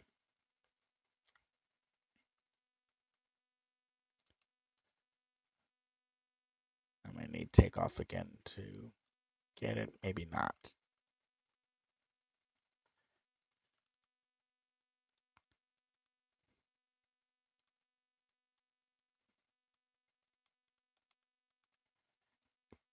Did it. The trucker badge.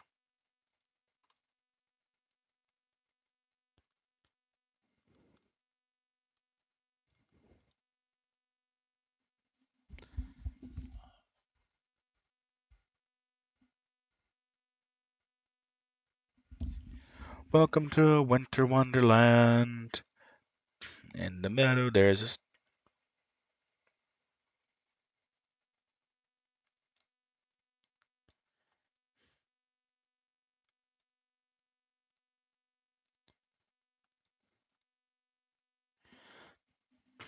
Okay. Alright. I've got most of the. So let's check our fast travel again.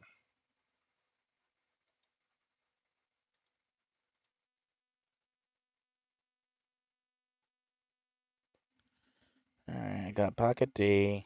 I still need Paragon Island.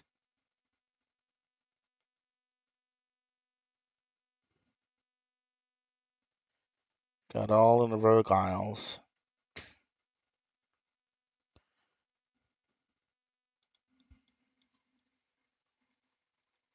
There's a couple zones I'm not seeing on there.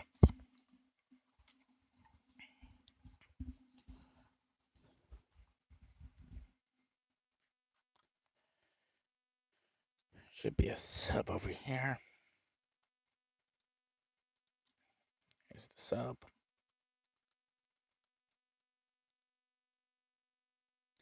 Yep, Monster Island. Still too low for the Abyss, but I can at least grab Monster Island.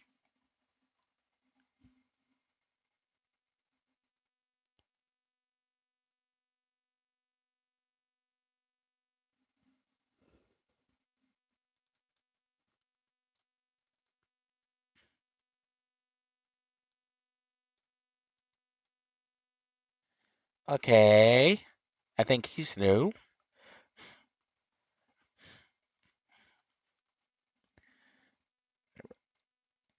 All right, I've run this a couple times. This one always messes with my head. If you don't get why this one messes with players' heads, it's because Monster Island is the geometry from North Peregrine Island that's been repurposed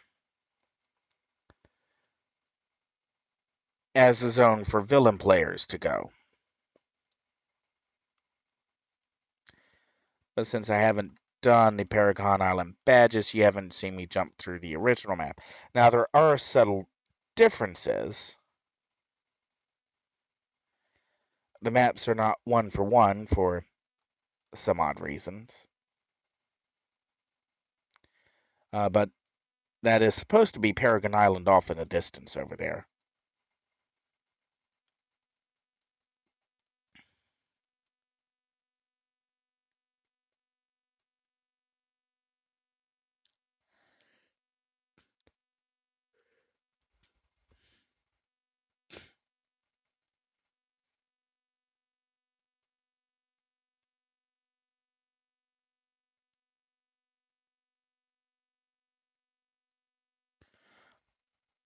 And no, I don't think it was ever described in lore exactly what was supposed to be going on out here, what this was a factory for. There was a lot of lore in City of Heroes that when the Ouroboros time travel was introduced, the live devs never really took advantage of the capability of sending players back to experience different timelines. It would have always been a great thing if players had gone back and gotten to meet the original Atlas, gotten to see the fight against the Golden Serpent, gotten to see the Hive before Hamadan had taken over, had gotten to see the North Paragon Islands before they turned into ruins. And that's just part of the thing why I think keeping City of Heroes alive is so important, because it stands as an example of how far a game can go in one direction or another, and what a community can do with a game beyond the constructs of what a developer can do with a game. And yet there's always concerns about uh, players who would take the opportunity to create their own content doing nothing but drawing dicks all over the place. There's it kind of sends the wrong message if everybody's running around with a penis on their forehead. Just, it really does. And I can understand the legal ramifications as well. I mean, not to put too fine a point on it, given the furor over the Snyder cut of the various DC films and the Snyderverse, when exactly when, and legitimate question, when has DC or Marvel ever actually done anything that was totally fan positive? It's a serious question. I mean, I don't mean releasing movies. I mean as in the fans did something that was in relation to a Marvel or DC property, and the company said, "Hey, you know what? That's awesome. Good job." When was the last time somebody added a Marvel or DC character to a fighting game that wasn't a Marvel or DC fighting game that Marvel and DC went, "Yeah, good job, great, that's good, woohoo"? The answer is never. And they file cease and desist and lawsuits. And they claim in court that they're trying to protect intellectual property. No, you're not trying to protect intellectual property. You're destroying the concept of intellectual property. You're doing the exact opposite. You're not saying, yes, it's our character. Yes, it's our story. Yes, you are a fan. Yes, we appreciate the fact that you love our character so much that you want to honor and respect our character like that. City of Heroes for years as uh, under NCSoft had actual DC and Marvel writers logging into the game, making the characters they were writing or drawing, and then role playing those characters as they were those characters, only to have legal departments step in and go sue NCSoft because characters were being appropriated. It wasn't, woohoo, wow, you are such great fans. You love our character so much. We love you. Yes, you can do that. It was, no, you cannot do that. We are going to shut you down because we do not understand our own properties. It's it's not a it's not a hard concept to understand that fans love and want to support things that they love. It's an incredibly hard. I don't think anybody at Disney understands it. I'm pretty sure Bob Iger doesn't understand it. I know for a fact AT&T never understood it. And that's a critical point when it comes to understanding your product and what your fans are doing with it. Companies that embrace and support what the fans do, the expressions of fan support, the love and care for characters, is a case in point. Red versus Blue. It's a machinima of whatever. It's a series of animated shorts created within Halo, and now we're back to the Monster Island zone we were just in. Only now we're in Peregrine Island, and you might notice yet there are a few geometry changes. Why? I don't know. I think Monster Island is supposed to take place after something had happened to the northern island. What was never described in lore. Anyways, but with Red versus Blue, which was created in Halo, filmed in Halo, Microsoft, as far as I know, never sent a cease and desist order. Never told the Red versus Blue guys, you can't do that. Never shut them down for doing Red versus Blue merchandise. If anything, Microsoft supported them. I mean, it was making Halo popular. And that's the kind of embracing of fan support is being willing to step back and let fans, the people who love and support the character, show their support, their how much they love that character, love that story, whatever, in a completely different medium, or in the same medium but a completely different game or property that you don't own, but you let the fans do it because they're your fans. You if you support your fans and say, "Yeah, hey, great, good job, way to go," for every fan out there that remakes a game or brings a game up to date, instead of it's sending a cease and desist letter, is just wrong. You don't understand your own property. You've got people who are saying, "We'll do this work for you for free." And you go, yes, yes, thank you for remaking Final Fantasy IX. You've done an excellent job. We'd like to publish it. That's that's how community outreach actually works. It doesn't work like it's like Activision and EA and BioWare and the other larger names have forced it into, where you can't do anything. And again, referencing DC and Marvel, you can't do anything because you're so afraid of getting a lawsuit that you can't fight in court because those guys have way more money. And their lawyers, even if they're wrong, they've got nothing else but to do but to file motion after motion and keep you tied up in court costs until you go broke. And then you can't pursue the court after all, and then they went on default.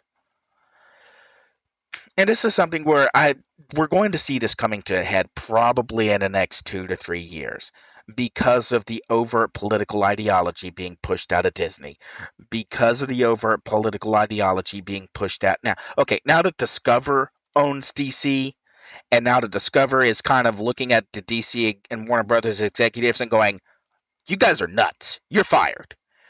Since we're now seeing that, since we're now seeing those clashes coming, DC may actually live through this unscathed. I'm not so sure Disney will. But questions will start to be are being asked now. Why should a publisher, developer, presenter, whatever, have so much control over the property that they can bankrupt and ruin fans for showing support for a product? I mean, why? Why is that allowed? I'm kind of debating whether or not I want to go try and do the Shadow Shard. Okay, the big problem right now, going back to City of Heroes, technically, there's a lot of enemies in the Shadow Shard that have uh, high perception uh, and high perception sees through stealth. So I'm probably going to be a debt fest trying to do that. So until I have a little bit more IOs, I think I'm effectively locked out of the Shadow Shard. If I'm really trying to think this through, because some of the badges are normally like surrounded by beholders, or this game version of beholders. Uh, so we'll put a skip on that.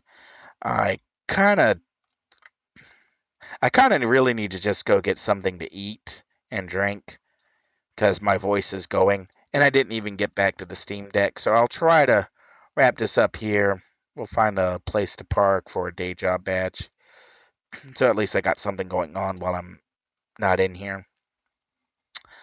To wrap this up, the Xbox Game Pass Ultimate. It's actually worth the price. It really is a really good deal, and if you manage to get it and score a console alongside with it, it almost feels like a bonus.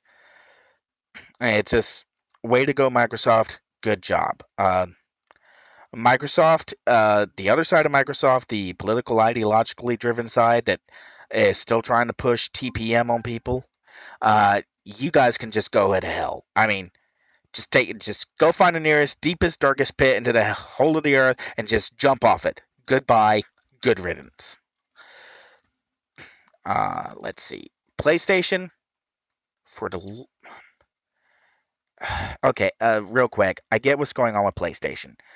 This is both an industry secret and something that's not really well known, or very well known and not very well known. A lot of movie producer staff contracts are written in such a way that they get bonuses from the production company if the production wins various awards.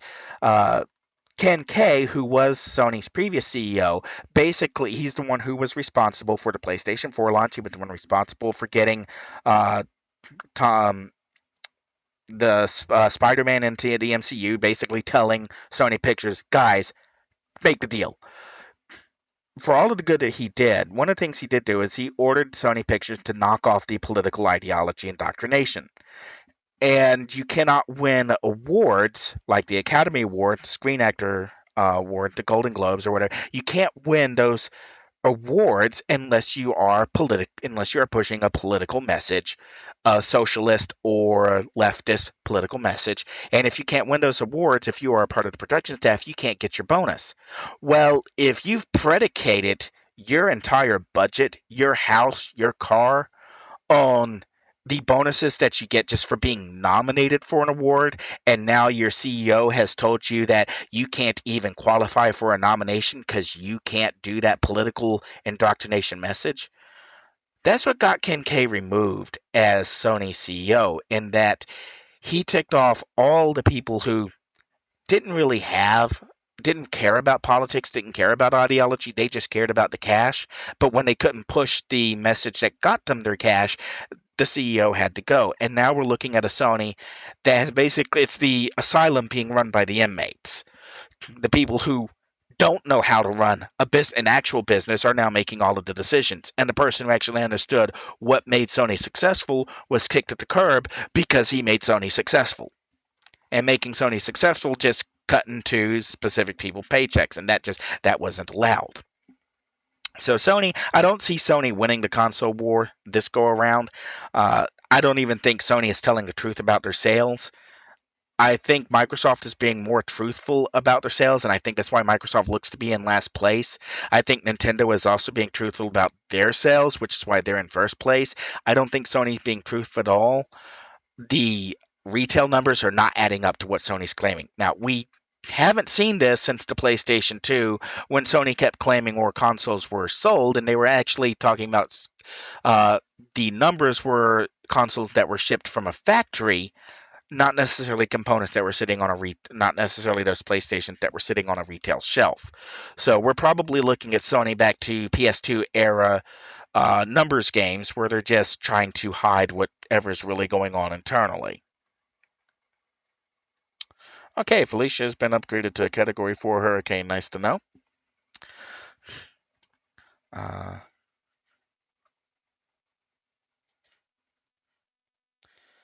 okay, what else did I topic? I'll come back to the Steam Deck on a later stream. Uh, I'm kind of trying to bounce back and forth and checks uh, my Steam account to see whether or not the reservation servers have come back to life. They're probably just slammed. I really don't want to start emailing people I know inside of Valve going, hey, can you get me a reservation? Because that's really tacky. I mean,